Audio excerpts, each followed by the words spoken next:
Welcome to week number 12 of the college football season as we see our number 21 Florida Gators, 6-3 on the year, getting ready to take on them Cox from South Carolina, but that will not be the game of the week.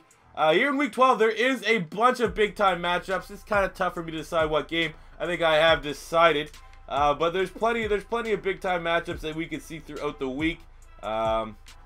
We have plenty of them. Just let me find them. Where we have Georgia Auburn is interesting for sure. Oklahoma State at Texas, even though, I mean, Texas kind of sucks. But the game we're going to be seeing here is Stanford versus USC. We'll dig through the rest of the games to find the other ranked matchups when we look at the results. But this is the game I decided we're going to use and get our hands on Sam Darnold. However, in the last episode, you saw what happened with Baker Mayfield. We ended up throwing 4 picks. I think 4 touchdowns and 4 picks with Baker Mayfield. But with USC, we're going to have a much more balanced offense because Ronald Jones is a very legit running back. So let's jump into this game. We'll finish it up, hopefully come out with a victory, and then we will look at the rest of the NCAA here in week number 12. Alright, so look at the preview between our two teams. Stanford looks middle of the pack in pretty much everything. When you look at USC offensively, first in yards, second in points, second in passing yards, 23rd in rushing. Defensively looking, top tier for sure. So that's, I'm glad we're picking the fighting horse here. Oh, shit. Well, Sam Darnold's here. 29 TDs on the year. He's going to be a beast. But Ronald Jones is hurt. We got Cameron Smith, one of the best linebackers in the country. He's healthy. But how bad? Man, that sucks. We have no Ronald Jones. Maybe there won't be a balance to our offense. There we go. Looking at Stanford. Meeks is a beast. Quentin Meeks. Dalton Schultz, the tight end, one of the top tight ends in college. And Herbig is one of the best guards / tackles that you're going to find. Does it say how bad? Oh, he's just out for the week. So we're going to, unfortunately, we're playing the week that Ronald Jones isn't, but all in all, I feel like we should be able to not, have turnover-free game and get past Stanford in a very big-time Pac-12 matchup. Oh, shit! All right, I can't. Cedric, where I don't know. Whoever's filling in for Ronald Jones definitely looks pretty legit. But we're rocking and rolling here now on the 2-yard line of Stanford, and we're gonna. I feel nervous trying to throw this damn ball after all the interceptions we had last week. Let's throw it, and it's a fucking pick. All right, we're running the ball from now on. We're running the ball. We're running the ball. No more. I don't even care if it's Sam Darnold. We're fucking running the ball. Oh, fuck. Fuck off! That was on them. That was a wide open pass, the right bumper. That was a terrible throw by Sam Darnold. Remember what I said about, look at this shit. That was 100% on that QB. Was not me. Oh, you're not even going to show it. He was wide open. That was an underthrown ball.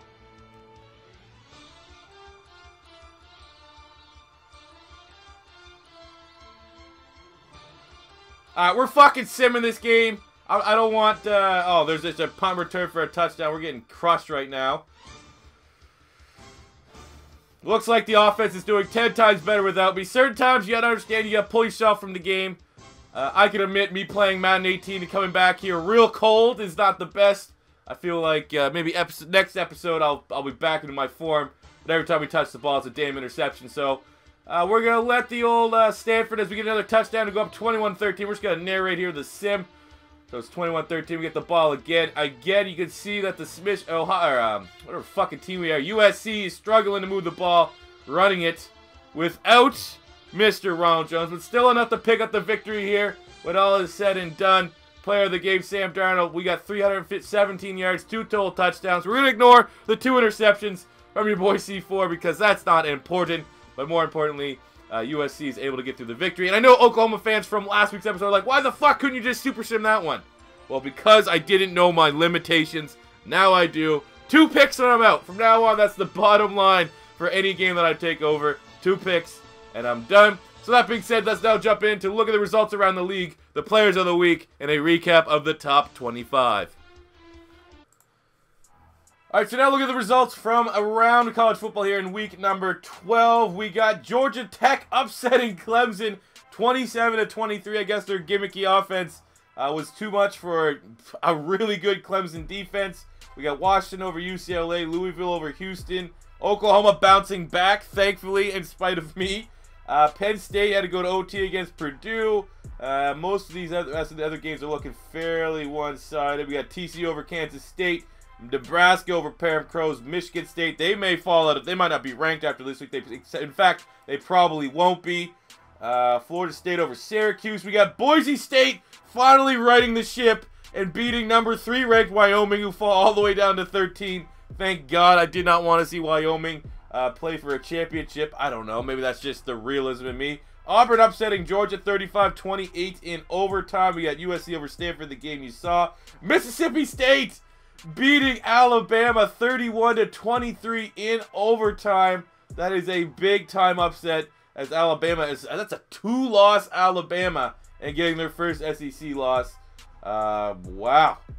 Okay, did not see that happening. So, that being said, now let's look at the players of the week. There might be someone from these teams that, you know, didn't surprise so much. Maybe the ones that did surprise. So, NCAA, we got Darius Phillips in Western Michigan had 2 interceptions and a forced fumble. And the running back of Army, who had 147 yards and 4 touchdowns on the day. Looking at the ACC, there we go. Brandon Harris would never play that good. Trash QB. Trayvon Hill, though, 3 sacks for Virginia Tech. Here we have the Big Ten. Michael Hill, a D-tack for Ohio State, had an interception, so I guess that's why they're showing love. 5 TDs for the Northwestern quarterback, Clayton Thorson. Here's the Big 12. Here's the American. Here's the Central USA. Independence. The MAC. Midwest. Who are these people? Who the fuck are these players? Pac-12. Luke Falk for Washington State, 4 TDs on the day.